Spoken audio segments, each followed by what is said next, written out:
D. No, since the partial pressure is fine. What about question number 8? Fundamentally, Charles's condition is a problem of what?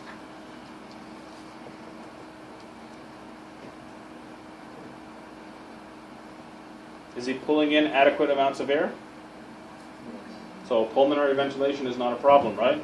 Mm-hmm. Is it a diffusion across the respiratory membrane between the alveoli and the capillaries?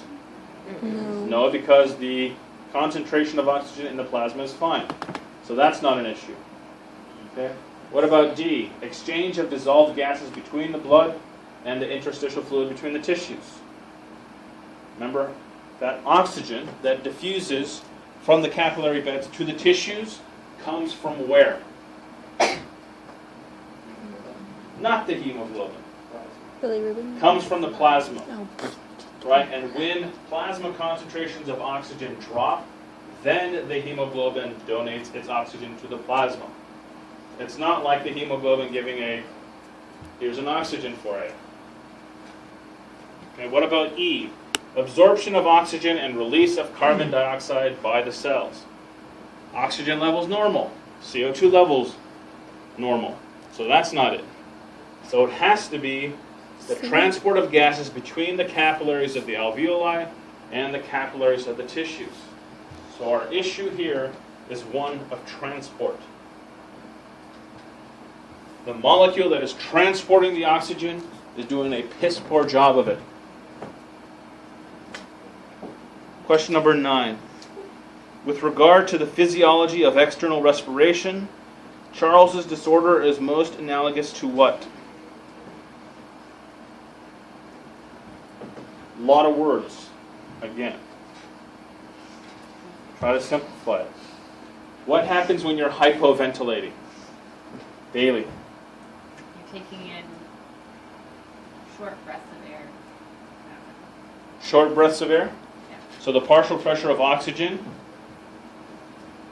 would be higher or lower or the same. Higher. I have no idea. That was a guess. Okay, if hyperventilation, the question that we had like 10 minutes ago, Yeah, I Caused forget things 5 minutes after low you say it. CO2, high oxygen. Hypoventilation, which is its opposite, would be low oxygen, high carbon dioxide. Okay? Do we have low oxygen?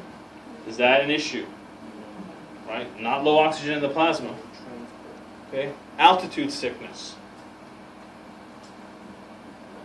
What happens with altitude to the partial pressure of oxygen?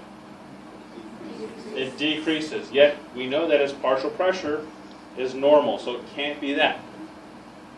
Emphysema. Is it a transport issue across the alveoli? No, because the partial pressure of oxygen is normal in plasma. Acute hemorrhagic anemia. What's that? What was that? Don't just say anemia. Caused by what? Be loud.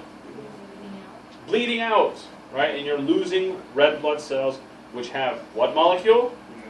Hemoglobin. So you effectively have a lower pool or smaller pool of hemoglobin. That is your transporting molecule. So his condition is most like D, okay, as if he'd been bleeding out.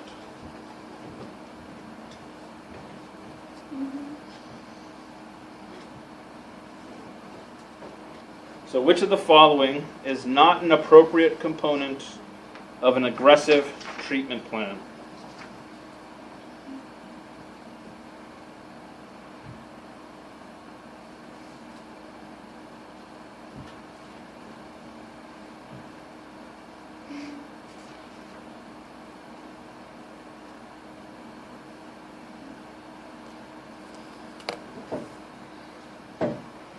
Okay, so what would happen if I administer high amounts of oxygen? What was that? It's not going to matter because the oxygen already is binding.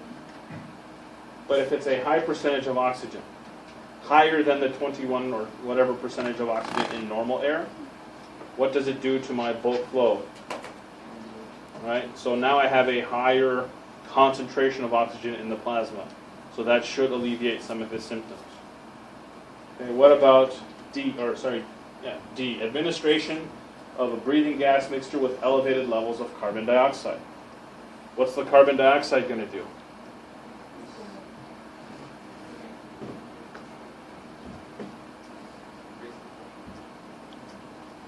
Increase the what? Increase the carbon dioxide partial pressure, which does what to your chemoreceptors? Remember, he was breathing at a normal rate.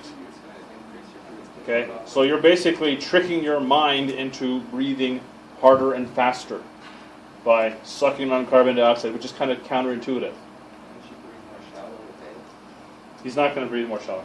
His respiration rate increases. No, I mean with A, if you give more oxygen at high concentration, does that make it breathe more shallow? The partial pressure might make it a little bit shallow, yes, but you have more oxygen there in the plasma. Partial replacement with normal, compatible whole blood. Right? His hemoglobin is saturated, 50% of it is saturated with carbon monoxide. So this is sort of a blood transfusion of hemoglobin that is unbound to anything. So if he's no longer in an environment with carbon monoxide, that hemoglobin is going to behave normally and bind to oxygen. Okay? How about increasing the pH of the blood? What does that do?